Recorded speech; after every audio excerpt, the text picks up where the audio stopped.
నమస్తే, నా పేరు doctor N Subrahmanyam, ayurvedic specialist, Amritam ayurvedic hospital, Hyderabad.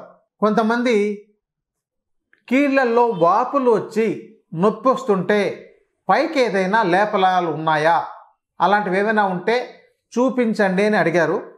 దానికి సంబంధించి ఇప్పుడు ఈ కీళ్ళ నొప్పులు, వాపులు గల కీళ్ళ నొప్పులు, దాన్ని తగ్గించుకోవడం ఎలా, దానికి ఎలాంటి మార్గాలు ఉన్నాయి, ఎందుకు వస్తాయనే దాని గురించి ఇప్పుడు తెలుసుకుందాం.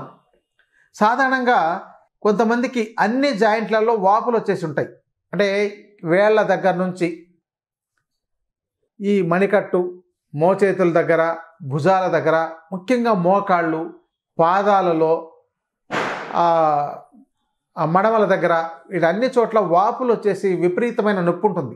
నడవడానికి చాలా కష్టంగా ఉంటుంది. ఆమము అంటారు. ఈ సరిగా డైజెస్ట్ కాని మెటీరియల్ బాడీలోకి అబ్జర్వ్ అయితే దాన్ని ఆమము అంటారు.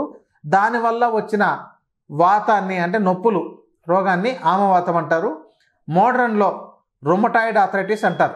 ఇంకొకటి ఏంటంటే, ఇది ఎందుకు వస్తుంది అని అంటే, ఇదంతా మొత్తం మీ యొక్క డైజెస్టివ్ మెకానిజం, అంటే జీర్ణ వ్యవస్థ మీద ఆధారపడి ఉంది. ఎసిడిటీ, ఇండైజెషను, మలబద్ధకము, ఈ సమస్య ఎక్కువ కాలం ఎవరినైతే బాధిస్తుంటుందో వాళ్ళందరికీ కూడా ఇలాంటి కీళ్ళవాతం, అంటే ఆమవాతం, రుమటాయిడ్ ఆర్థరైటిస్ వచ్చే అవకాశాలు తప్పకుండా ఉన్నాయి.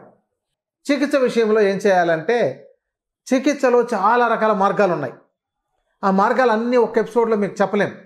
కానీ వాపులు వచ్చి రాకుండానే అన్ని జాయింట్లోనూ నొప్పులు వస్తుంది అని అంటే, కొన్ని ప్రాంతాల్లో ఈ యొక్క లేపం లాంటిది మనం వాడుకోవచ్చు.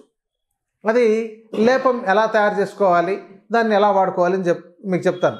ఎందుకంటే ఇది ముఖ్యంగా గ్రామీణ ప్రాంతాల్లో అందుబాటులో ఉండే మూలికలతో చెప్తే బాగుంటుందనే ఉద్దేశంతో కొన్ని అలాంటివి తీసుకొచ్చాం. దీంట్లో తిప్పతీగ, ఇది ప్రతి గ్రామంలోనూ ఉందండి, అందరికీ తెలిసిందే. చూడండి ఈ ఆకు ఎలా ఉంటుందో మీకు ఇది చూస్తే మీకు అర్థమైపోతుంది. ఈ ఆకును చూడగానే ఇలా ఈ ఆకు ఉండేది మీకు తెలిసిపోతుంది. కానీ దీన్ని ఆకు తీసుకోవచ్చు, అలాగే దీని రూట్స్, అంటే స్టెమ్ కానీ వేర్లు కానీ, వేర్లు కొట్టకండి, స్టెమ్ చాలు. ఎందుకంటే స్టెమ్ మీరు కట్ చేస్తే మళ్ళీ అది పెరుగుతుంది. మీరు వేర్లతో సహా పెకలెన్స్ తీసేశారంటే మళ్ళీ మొక్కలు అంతరించిపోతాయి.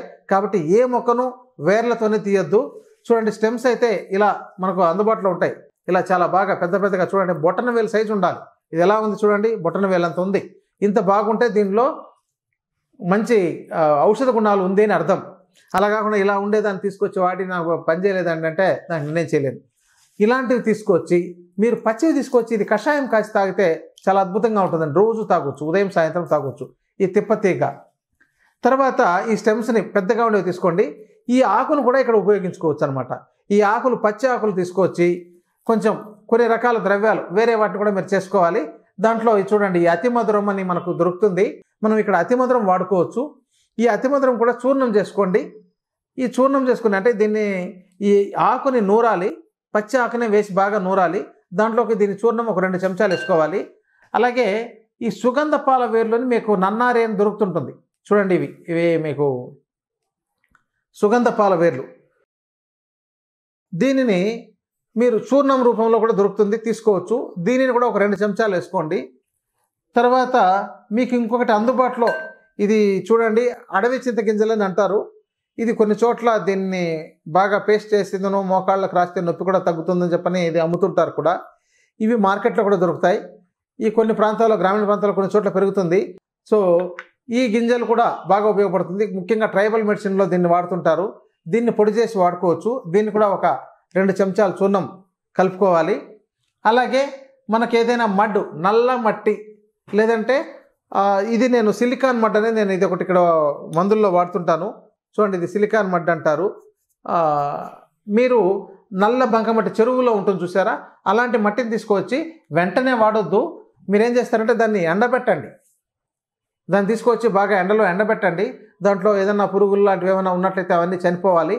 వీలైతే దాన్ని కొంచెం లైట్గా వేపుడు చేసినట్లయితే దాంతో ఉన్నవి చనిపోతాయి. బ్యాక్టీరియా లాంటివి, వైరస్ లాంటివి ఏమైనా ఉన్నట్లయితే తర్వాత దాన్ని పొడి చేసుకొని వాడుకోవచ్చు. లేకపోతే దాంతో రాళ్ళు కనుక చిన్న చిన్న ఉంటే మీరేం చేయాలంటే ఆ మట్టిని తీసుకువచ్చి నీళ్ళలోకి బాగా కలిపేసి ఆ తర్వాత దాన్ని ఆ నీటిని మాత్రం వడబోసిందనో ఆ నీటిని పక్కకు పెట్టాలి. ఓ 2 రోజుల తర్వాత అది కిందంతా పేరుకుంటుంది. ఆ పైన తేటను ఉంచేసి ఆ కింద క్రీమ్ లాగా ఉండేదాన్ని తీసి ఎండబెడితే మంచి చూర్ణం అవుతుంది. అలాంటి చూర్ణం తీసుకోవచ్చు. వీటిని ఏం చేయాలంటే ఇది పేస్ట్ అంటే తిప్పతీగ ఆకును పేస్ట్గా చేసి బాగా నూరి మీరు మిక్సీలో వేసుకొని చేసుకోవచ్చు. ఈ పేస్ట్ చేసిన తర్వాత దానిలోకి వీటిని అన్నింటినీ ఒక్కో చెంచా లేదా 2 చెంచాల చొప్పున కలిపేసి కొంచెం వేడి నీళ్ళు కూడా కలుపుకోండి కావాలంటే. బాగా మసులుతున్న వేడి నీళ్ళు కలిపి పేస్ట్ లాగా చేసి దాన్ని మీకు జాయింట్లలో ఎక్కడైతే వాపులు ఉన్నాయో అక్కడ లేపంగా ఉపయోగించుకోవచ్చు. ఇలా అంటే అన్ని రకాల నొప్పులకు కాదండి, ఇది వాపులు వచ్చిన కీళ్ళ నొప్పులకు మాత్రమే పనిచేస్తుంది. అంతేగాని నాకు మామూలు డీజనరేటివ్ ఆర్థరైటిస్ అంటే కొంచెం మోకాళ్ళు గుజ్జు అరిగిపోయి ఉండే వాళ్ళు ఉంటారు. అలాంటి వాళ్ళు దీన్ని తీసుకొచ్చి వాడానండి నాకు అంత తగ్గలేదు అంటే బహుశా కొంత ఉపశమనం వాళ్ళకు ఉండొచ్చు. కానీ ముఖ్యంగా గౌటే ఆర్థరైటిస్ అంటారు, గౌట్ అంటారు. అంటే పాదాల దగ్గర మొత్తం వేళ్ళ దగ్గర ఇట్లా వాపు వచ్చేసి నొప్పి వస్తుంటుంది. అలాంటి చోట్ల మీరు పాదం మొత్తానికి అంటే ఈ పాదం ఇలా ఉంటే ఇక్కడ భాగం నుంచి మొత్తం లేపంగా వేసేసి రాత్రి మీరు పడుకున్నట్లయితే వేడివేడిగా పేస్ట్ లాగా చేసి లేపం వేసేసి పడుకున్నట్లయితే అంటే బెడ్కు మీరు బయట పెట్టి కాళ్ళు బయటకు పెట్టి పడుకోవాలి. అది ఆరిపోయిన తర్వాత బెడ్ అంతా మట్టి కాకుండా, లేకపోతే అంటే ఇదంతా మొత్తం రాలిపోతుంది కదా, లేకపోతే మీరు ఒక ప్లాస్టిక్ కవర్ లాంటిది వేసుకొని లేదంటే ఒక క్లాత్ లాంటిది పెట్టుకొని దాని మీద కాళ్ళు పెట్టి పడుకుంటే ఉదయం ఆరిపోయి ఉంటుంది. అలాగే మీకు ఆ పొడి అన్న రాలుంటే ఆ క్లాత్ మీదే ఉంటుంది, మీరు అలా కడిగేసేయచ్చు ఉదయం. లేదా మీరు ఎండ ఉండేటప్పుడు ఒక లేపంలాగా వేసుకొని ఎండలో ఒక అరగంట లేదా గంట ఉన్నట్లయితే కొంతవరకు వాపుల్ని తగ్గిస్తుంది, వాపుల్ని లాగేయడానికి పనిచేస్తుంది. అలాగే నొప్పి కూడా కొంతవరకు తగ్గుతుంది. తర్వాత ఏం చేయాలంటే ఇసుకను వేపుడు చేసి ఒక గుడ్డలోకి వేసి మూట కట్టేసి దాన్ని కాపడం పెట్టాలి. ఇలా చేస్తున్నట్లయితే మీకు వాపులతో కూడిన కీళ్ళ నొప్పులు తగ్గుతుంది. మీరు లోపల కూడా కొన్ని రకాల మందులు వాడుకోవాలి. అది గ్యాస్ ట్రబుల్ ఉన్నట్లయితే గ్యాస్కి సంబంధించిన మందులు ఇదివరకే చెప్పినాం. అలాగే విరేచనం కాకపోతే ఇదివరకు విరేచనం ఎలా కావాలనే దాని గురించి కొన్ని ఎపిసోడ్లు చెప్పినాం, వాటిని మీరు చూసుకోండి.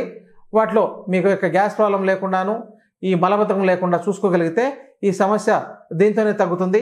అలాగే దీని కషాయం లోపలికి తాగండి చాలు, మీ మొత్తం కీళ్ళ నొప్పుల సమస్య తగ్గుతుంది. ఇంకేమైనా కన్సల్టేషన్ సంబంధించిన వివరాలు వాటి గురించి తెలియజేయగలుగుతాం. నమస్కారం.